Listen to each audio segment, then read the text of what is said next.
Vamos tomando, nosotros vamos tomando en cuenta la historia del sujeto, ¿verdad? La historia del sujeto nos dice cuáles han sido las condiciones que determinan su conducta en el día de hoy. ¿Qué estamos buscando nosotros con nuestro diagnóstico en la evaluación bajo este esquema? Nosotros estamos buscando que aquellas conductas no adaptativas puedan ser modificadas, nosotros podamos cambiar las distorsiones cognitivas, nosotros podemos lograr que el sujeto tenga una adaptación que sea funcional en su relación con el medio ambiente. ¿Estamos de acuerdo? Sí, Entonces, es una evaluación personalizada. ¿Ok? Entonces, ¿qué tenemos que tener? Tenemos que tener muy claras las técnicas de entrevista. Tenemos que, cuando estamos hablando con el paciente, tenemos que estar muy atentos, o sea, no estamos anotando todo el tiempo lo que el paciente está diciendo, pero tenemos que tener una buena memoria auditiva, por supuesto, y poner mucha atención. ¿Por qué? Porque en la primera sesión, ¿qué hacemos? Damos la panorámica general. Te estoy hablando del caso de los adultos. Nos damos la panorámica general, cómo fue su crianza, con quién se crió, qué estudió, cómo fue su desempeño escolar. O sea, nos vamos con toda su historia, ¿ok? Y desde esa base, nosotros establecemos el marco. A partir de acá en adelante, ¿cuáles son los puntos donde yo debería volver? Bueno, quizás tengo que volver sobre la relación con la madre. Bueno, este chico fue abandonado por el padre cuando tenía 4 años. Ok, vamos a ver qué pasó con esto. O sea, porque eso le va a generar distorsiones cognitivas. ¿Por qué? Porque hay, como dirían los psicoanalistas, hay un niño herido dentro de él, con una herida de abandono, que probablemente lo va a llevar a tener relaciones de dependencia, a, a ser como dócil en sus relaciones con los demás. ¿Ok? Entonces, lo interesante de todo esto es que no estamos trabajando con estándares. Cada persona es un ser individual y desde ese lugar nosotros vamos a establecer nuestra dinámica de trabajo hacia esa persona. ¿Ok? Entonces, ¿qué pasa con las pruebas estandarizadas? Lo que dije antes, con las pruebas estandarizadas corremos el riesgo de que los factores emocionales determinen los resultados. Es como ocurre cuando estamos dando clases con un examen. Tú haces un examen y si el alumno, el examen es a las 7 de la mañana, a lo mejor el chico no durmió bien, a lo mejor el chico tiene mucha presión. no, no eh, desayunó, se- exacto. Todo eso va a tener que ver con los resultados. claro. Entonces, cuando tú pasas una tabula rasa y dices, bueno, o sea, yo voy a corregir, este chico sacó 10. Eso no te está diciendo si sabe o no sabe. Eso te está diciendo que en ese momento histórico él respondió de esa determinada manera. Y es lo que pasa con las pruebas estandarizadas. A ver, si yo hago una prueba de inteligencia y la prueba me dice que esa persona tiene 138 de 6, que es un 6 alto. Ok, tiene 138 de 6, ¿para qué me sirve eso?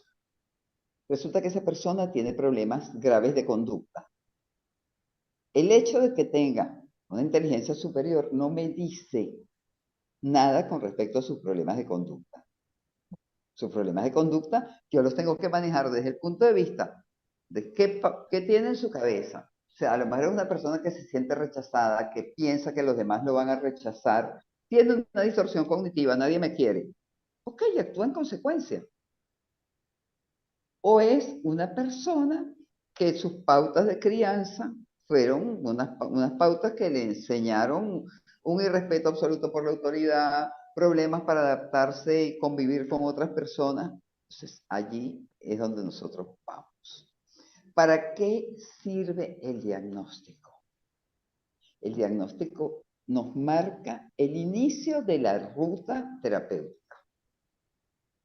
No señala toda la ruta. ¿Por qué? Porque a medida que tú vas avanzando en la ruta terapéutica, en esa medida van ocurriendo cambios en la persona, ¿verdad?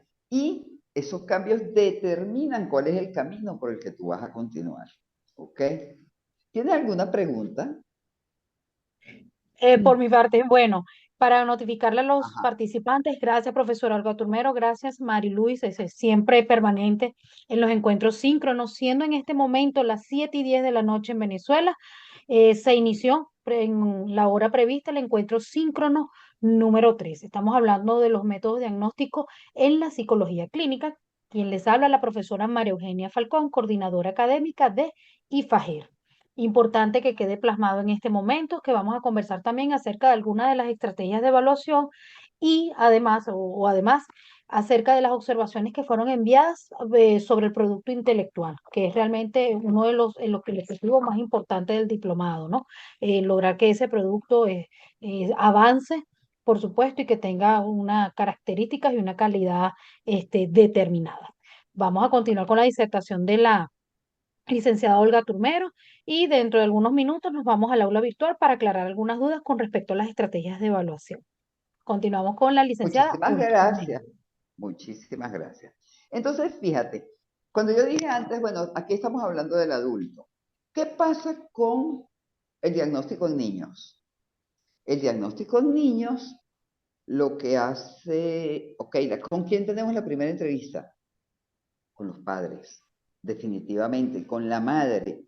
¿Por qué? Porque nosotros tenemos que tener, o sea, las características prenatales y paranatales del niño. Tenemos que tener, o sea, la historia de cómo ha sido el funcionamiento afectivo en el hogar y cómo ha sido su adaptación al colegio.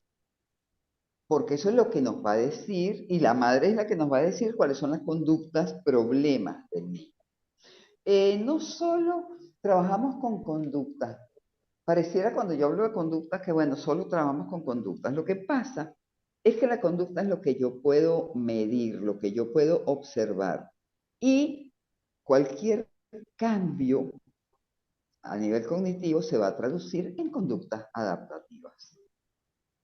Entonces, cuando hablamos de tratamiento en los niños, hay escuelas con respecto a ello. Eh, yo creo que muchas veces es más fácil entrevistar al niño, sí es necesario entrevistar al niño, pero lo que más vulnera a un niño justamente es verse sometido a la entrevista con el psicólogo, porque por lo general o nos hacemos amiguitos de él para poder lograr sacar información, o nos volvemos unos profesionales distanciados que no permiten que se establezca una relación positiva con el niño. Entonces, yo digo que siempre es preferible trabajar con los padres que son los, y con los maestros, que son los que están en contacto directo con el niño.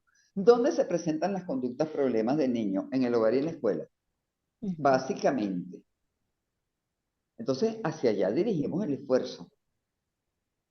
Entonces, hacemos entrenamiento con los padres, hacemos entrenamiento con las maestras. Cuando los colegios lo permiten, entramos al colegio y hacemos observaciones de aula. Entonces, yo digo que la observación y la entrevista son mágicas para saber cómo está esa persona. ¿Ok? Entonces, claro, con el adulto es otra cosa. Y es que la conducta del adulto es mucho más compleja, porque el adulto ha tenido muchísimas más experiencias. Entonces, claro, ¿qué hacemos? Antes, cuando era solo el conductismo, hacíamos un programa de modificación de conducta. Y parecía que éramos como automáticos. O sea, vamos a reforzar estas conductas y vamos a dejar de reforzar estas otras.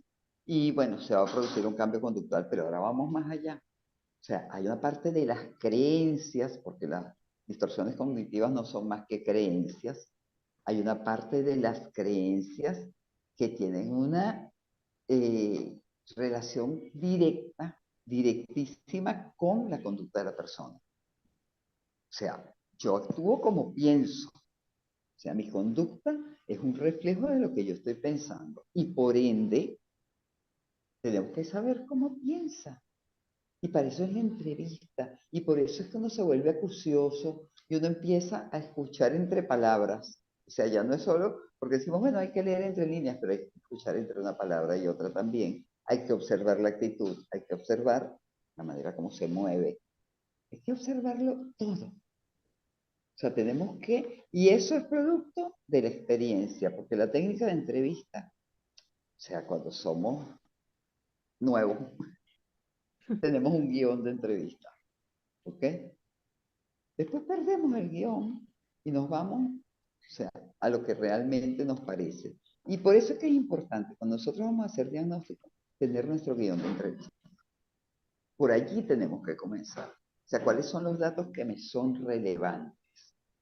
Ok, me interesa la edad, si es un adulto, la edad, el estado civil, si tiene hijos o no tiene hijos, o sea, quiénes lo criaron, con quién se crió, qué lugar ocupaba en la familia. O sea, todo lo que me pueda dar luces sobre lo que fue toda la crianza de la persona. Actualmente, cómo es su vida, cómo es su empleo. O sea, entonces, claro, uno se hace un guión y después te aprendes ese guión de memoria y ya vas sobre la marcha.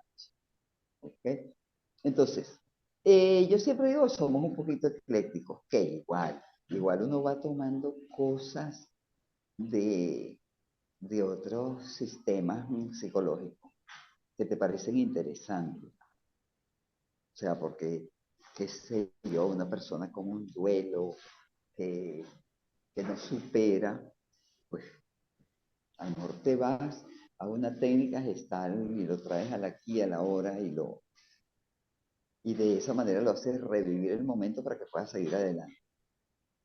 Entonces, pienso que una de las cosas más importantes es no casarse necesariamente con una sola manera de trabajar. O sea, el psicólogo clínico tiene que ser lo suficientemente amplio como para tomar, tomar de todas las técnicas que nos está dando la psicología como ciencia. Muy bien.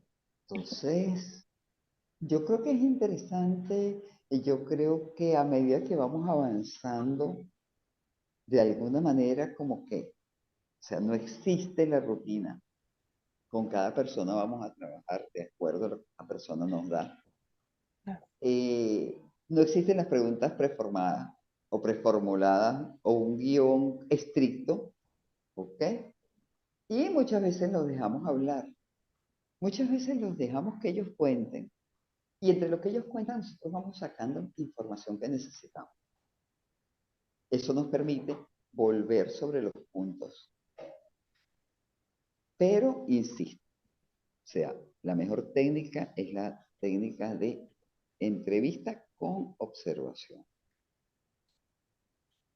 Muy Esa bien. es la misma que tengo pensado utilizar en mi trabajo, en mi trabajo. Es Vea, que te vas a enamorar porque realmente te da una base realmente extraordinaria. Es como que, además, termina la entrevista, yo transcribo lo que me es más importante, ¿ok? Y allí formulo y puedo preparar la siguiente entrevista. ¿Y se permite grabar durante las entrevistas? Si le pides permiso y Ok, él lo acepta, sí, ok. ¿ok? O sea, tú tienes que, a mí no me gusta,